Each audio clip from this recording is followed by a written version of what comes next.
또 여러분에게 좋은 이야기 들려드리고 있는데 저희의 시작점은 사실 이제 성조수증이었지 않습니까? 이제 성조수증에 대해서 여러분과 그래도 조금씩은 소통을 해 나가야 하지 않나라는 생각을 많이 했거든요. 그래서 첫 번째 질문입니다. 딴딴딴. 요즘 시대에 우리가 성조수증에 관심을 가져야 하는 이유 뭘까요? 2009년, 2010년 한 그 즈음쯤에는 정말 사람들이 성조수증에 대해서 매우 몰랐었어요. 그 당시에 제가 그 성조수증에 대해서 생각했던 문제점은 몸에 대한 것들이 훨씬 더 컸었어요. 근데 최근에 오면서는 이거는 사회 전반적인 문제들로도 이건 관심을 가져야 된다라는 생각들을 되게 많이 하는데, 가장 먼저는 엄마들이 관심 갖는 이유는 얘가 진짜 생리 어릴 때 빨리 할까봐, 얘가 지금 자기 똥도 잘 못 닦는 애가 무슨 생리대를 갈고 이렇게 할 거야라고 하는 그 이제 생각 때문에, 또 좀 더 궁극적으로는 아이들이 키가 작아질까봐, 이제 그런 부분들이 이제 일단 당장에 보이는 문제들인 거죠. 장기적으로 본다라고 하면은 몸에서 문제를 일으키는 그 영향들은 보면, 일단 성소수증이 남자아이들한테도 있기는 하지만 여자아이들이 훨씬 더 많기 때문에 여성들에 좀 더 제가 이제 포커싱을 해가지고 얘기를 하는 건데, 여자아이들이 성호르몬이 일찍 몸에서 분비가 돼가지고 내 몸에 빨리 작용을 했는데, 나중에 30대, 40대, 50대 이렇게 됐었을 때 평균적인 그 생리를 시작을 했던 사람들보다는 좀 더 문제가 생기는 것들이 있는 거예요. 눈에 지금 당장에는 안 보이지만 좀 신경을 쓰십시오라고 항상 얘기를 했었었는데, 그게 예전에 그 연구 결과들을 보면은 문제가 있다 없다 이게 좀 왔다 갔다 해요. 근데 최근에 나온 것들은 조기 초경을 했을 경우에 문제가 되는 것들이 그냥 단순히 폐경이 빨리 와요. 그 다음에 난소암이나 유방암이나 자궁암이나 이런 것들에 문제가 생기는 거, 이런 거 이외에도 치매에도 영향을 미친다는 결과가 있고요.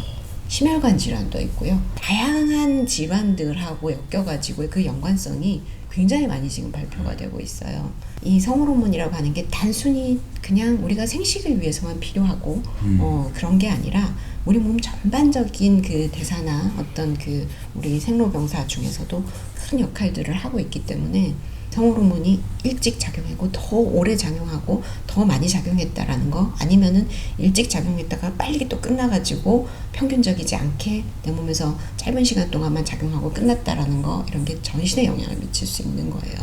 그런 이제 건강적인 부분들, 그런 것들도 있는데, 요즘은 제가 좀 더 이제 생각을 하고 있는 거는 어떤 부분이냐면은, 옛날 같으면 좀 일찍 또 그 2차 성징이 나타난다고 해도 주변 환경들이 크게 문제가 없기 때문에 괜찮았는데, 요즘 사춘기 오면은 애들 어떻게 변해요? 일단 약간 반항하고 싶잖아요. 삐딱하죠. 삐딱선 타고 싶잖아요. 그리고 일탈하고 싶은 생각이 들어요. 그죠? 몸의 변화들도 생기지만 그런 감정적인 변화가 나도 모르게 생기는 그런 기분의 변화, 무드의 변화들이 생기잖아요. 어떤 사람의 발달 과정으로 본다라고 한다라면은 그게 독립하기 위한 준비라고 생각하거든요. 그런 반항을 한번 해보기 시작해야 그때부터 자기 혼자서 내가 그 다음을 어떻게 해야 될지 하는 것들이 생기는 거거든요. 그렇기 때문에 사춘기라고 하는 게 그냥 단순히 몸 변화만 일으켜가지고 뭔가 이세를 생산할 수 있는 몸으로 만들어지는 그런 부분들이 아니라, 내 마음이 변해가지고 좀 더 독립적으로 변해가는 하나의 과정 중에 그 사춘기가 있는 거란 말이에요. 독립하고 싶은 마음들이 계속 그 호르몬으로 인해서 일어나는데, 근데 아이가 너무 어려요. 몸도 변했고 감정선도 변했는데 이성으로 이거를 컨트롤할 수 있는 힘은 아직 너무 애기예요. 그런 상황에서 아이들한테 뭐가 들려져 있어요? 폰 들려져 있죠. 그러니까 호기심은 정말 만땅 올라오고 있는데 너무 많은 정보들이, 좋은 것도 있지만 나쁜 것도 너무 많다 보니까 애들이 금방 유혹에 빠져버리는 거죠.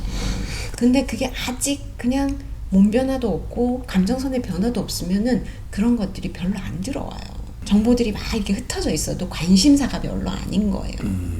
아이들한테 교육적으로 도움이 되는 정보들도 너무 많잖아요. 그런데 유해한 정보들도 너무 많은 거예요.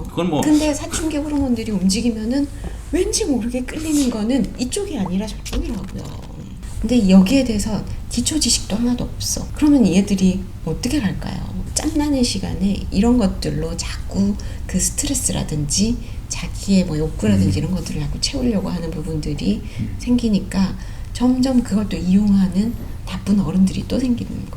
그런 걸 보고 나서는 이 사회적으로도 나쁜 것들이 생길 수밖에 없겠구나. 그래서 이 호르몬 너무 일찍 움직이는 거는 그냥 이 사회적으로도 너무 큰 문제다라는 생각들을 해요. 부모들이 처음에는 요즘 애가 왜 이래? 라고 하면서 애를 야단을 치거나 억누르거나 초등학교 2학년 3학년 애들이 그러면 부모가 이해를 했겠어요? 이해를 하겠어요? 준비가 됐겠어요? 준비가 안 된 부모랑 그런 아이랑 부딪히니까 더 힘들어지는 거거든요. 애는 부모에 대해서 갑작스럽게 반감이 더 심하게 일어나고 그럼 부모 몰래 해야 되는 일들이나 생각이나 행동들이 더 많아지는 거죠. 부모들이 일찍 알고 있어야 되고 그리고 그런 아이들을 위해서 부모가 해줄 수 있는 일들이 부모들도 많이 바쁘기 때문에 또 한계가 있고 그리고 부모들이 모르는 세계도 너무 많고 좀 일찍부터 아이들을 다방면으로 도움을 받을 수 있는 것들을 좀 학습을 해놔야 된다. 관심을 가질 수밖에 없는 사회 구조가 돼버렸네요. 네. 그렇죠? 네. 너무 쉽게 설명이 됐습니다. 왜 관심을 가져야 할까라는 거에서 저는 키 안 크고 내 아기가 건강하게 잘 자라길 바라기 때문에 알아야 된다라는 생각을 하고 있었거든요. 그건 정말 그건 기본 중에 기본이고 정말 이 사회적으로 네. 많은 이 시스템 안에서 노출된 아이들이 좀 잘 올바르게 성장할 수 있게 하는 첫 번째잖아요, 이게 사실. 그렇죠?